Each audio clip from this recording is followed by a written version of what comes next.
Adrian Veyron and Maya Collins were never supposed to cross paths, but the moment a fearless journalist started digging into his hidden empire, a silent war began that would destroy everything they both believed in. Maya Collins was a young investigative journalist who had built her career by exposing small but meaningful corruption cases. She was not famous, but she was known among her colleagues as someone who never gave up once she started digging into a story. Her life was simple and structured. She spent most of her time between her small apartment and the newsroom, always surrounded by papers, reports, and her laptop filled with unfinished investigations. She believed that truth always existed somewhere, even if it was deeply hidden, and her job was to bring it to the surface. One morning, she was assigned a research project that seemed ordinary at first. It was about the rapid expansion of businesses in the city's industrial zone. Many companies had recently started appearing in government records, showing unusual growth and connections across different industries. At first, it looked like normal economic development, something that would not usually attract attention from an investigative journalist. But Maya had learned from experience that the most dangerous stories often hide behind ordinary appearances. As she began collecting data, she noticed patterns that did not make sense. One company name kept appearing again and again in completely different sectors. It was involved in shipping operations, construction contracts, financial investments, and even charitable foundations. On paper, everything appeared legal and well-structured. There were official documents, registration numbers, and tax records that seemed valid. However, when she tried to trace the real ownership behind these companies, the trail kept breaking at the same point. There was always a missing link, a gap that could not be explained through normal business structures. The name connected to all these operations was Adrian Veyron. He was described as a wealthy entrepreneur with global interests, but very little was actually known about him. There were no interviews, no public appearances, and no confirmed photographs that could be verified. Even basic background information, such as his education or early life, could not be found in any reliable database.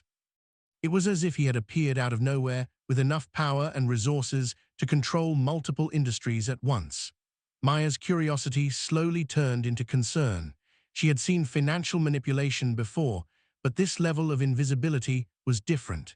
It suggested careful planning, long-term control, and a system designed to avoid exposure at every level. The more she searched, the more she realized that official records were being updated in real time, almost as if someone was watching her progress and adjusting the information before she could fully understand it. Soon, small irregularities began to appear around her work. Some files she had saved were slightly altered when she reopened them. Certain online records that were available one day were missing the next. It was subtle enough to be ignored by most people, but not by someone trained to notice patterns. Maya understood that her investigation was no longer private. Despite the warnings hidden in these strange disruptions, she continued her research. Something about Adrian Veyron's network felt too organized to be harmless. It was not just a business empire. It felt like a controlled system built to hide something much larger underneath. And the deeper she went, the more it became clear that she was no longer just studying a subject. She had become part of it. Adrian Veyron was a man who lived in silence rather than attention. In the public world, his name appeared only in business records, investment reports, and offshore company listings, but never in interviews, social events, or media coverage. People who tried to trace his background often ended up at dead ends. Even government databases showed inconsistencies, as if his identity had been carefully constructed and repeatedly edited over time. To the outside world, he was simply a powerful businessman. In reality, he controlled something far more complex and dangerous than anyone could officially prove. His empire was not built overnight.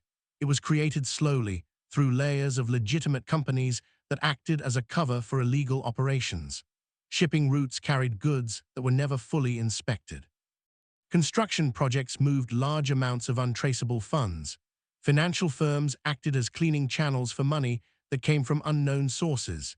Even charitable organizations under his influence helped reshape his public image, making him appear as a silent benefactor rather than a hidden controller. Behind all of this was a strict system of discipline. Every person working under him knew their role and understood the consequences of failure. There were no unnecessary risks, no emotional decisions, and no visible leadership structure that could be traced back to him directly. Orders were passed through multiple layers, ensuring that no single individual ever had complete knowledge of the entire operation. This structure made the empire nearly impossible to expose from the outside, but Adrian was not just a distant controller. He paid attention to details that most leaders ignored.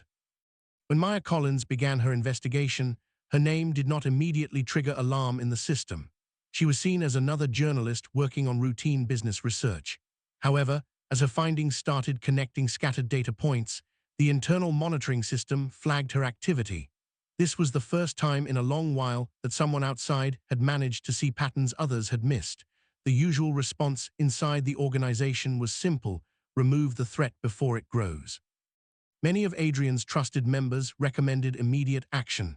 They saw her as a risk that could not be allowed to develop further. But Adrian did not agree with their urgency. Instead of following the standard procedure, he chose to delay. He wanted to understand how far she had already gone and whether she had support from larger institutions.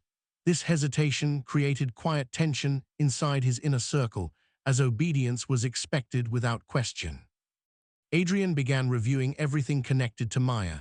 He studied her background, her past reports, her financial history, and even her personal routines. What he found was unexpected. She was not connected to any major organization, nor was she funded by any intelligence network.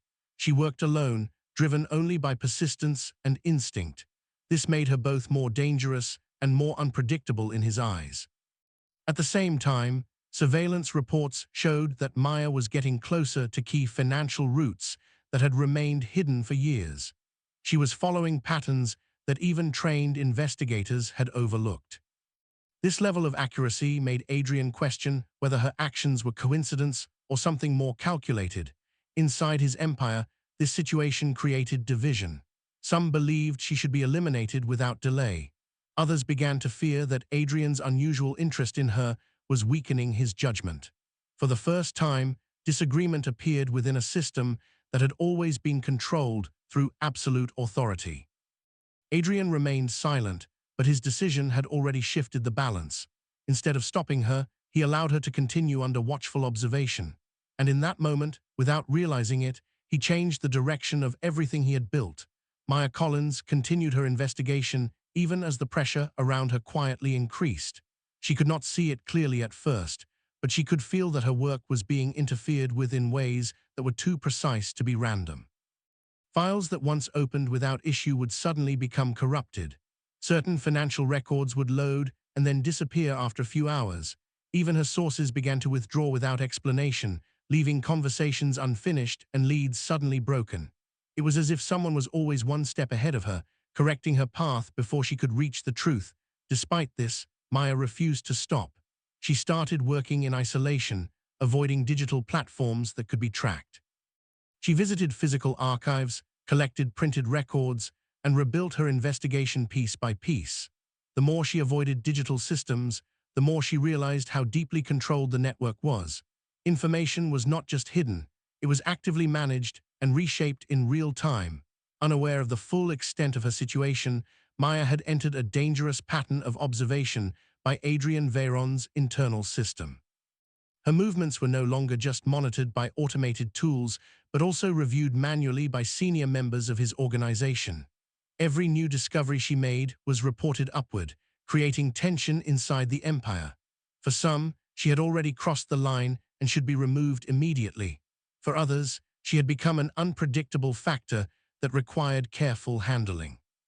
Adrian himself continued watching her progress closely. Unlike before, his interest was no longer purely strategic. He noticed how consistently she approached each clue, how she connected unrelated details into a larger structure.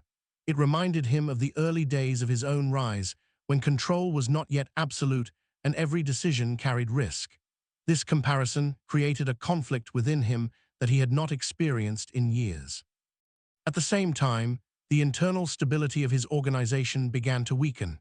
Not everyone agreed with Adrian's decision to observe instead of eliminate. A few high-level members started taking independent action, believing that hesitation was a weakness that could destroy everything they had built. Secret meetings began forming within the network, and quiet disagreements slowly turned into hidden plans. For the first time in years, Adrian's control over his own empire was being questioned from within. Maya unknowingly moved closer to the most protected layer of the system. She uncovered a series of encrypted financial transfers that did not match any known business activity. These transactions pointed toward multiple international routes involving fake identities and layered accounts. What made her discovery even more serious was that the same pattern appeared across different countries, suggesting a structure far larger than a single organization. As she documented everything, she realized she was being followed. It was not obvious surveillance, but subtle tracking that showed in repeated coincidences, people appearing in the same places, vehicles passing her route more than once, and unexplained delays in her travel. She understood that her investigation had reached a level where someone was actively watching her every move. Adrian's world, tension reached a breaking point. Advisors who once remained silent now demanded action, warning that the situation was becoming unstable. They believed Maya was no longer just an investigator, but a trigger for exposure that could collapse everything if not handled quickly. However, Adrian delayed once again, but this time his silence was different. It was no longer just observation. It was hesitation. That hesitation created the first real crack in the empire's foundation, and without realizing it, both Maya and Adrian had entered a path where their choices were no longer separate. They were becoming part of the same unfolding collapse, moving toward a confrontation neither of them had fully prepared for. Maya Collins finally reached the point in her investigation where everything started to come together in a clear but terrifying structure. The scattered financial records, hidden company links, offshore transfers, and encrypted communication routes were no longer separate pieces. They formed a complete system that pointed to a deeply organized criminal empire operating under layers of legal businesses. What made it more disturbing was the scale of it. This was not limited to one city or one country. The structure extended across borders, silently influencing trade, finance, and private institutions without leaving obvious traces.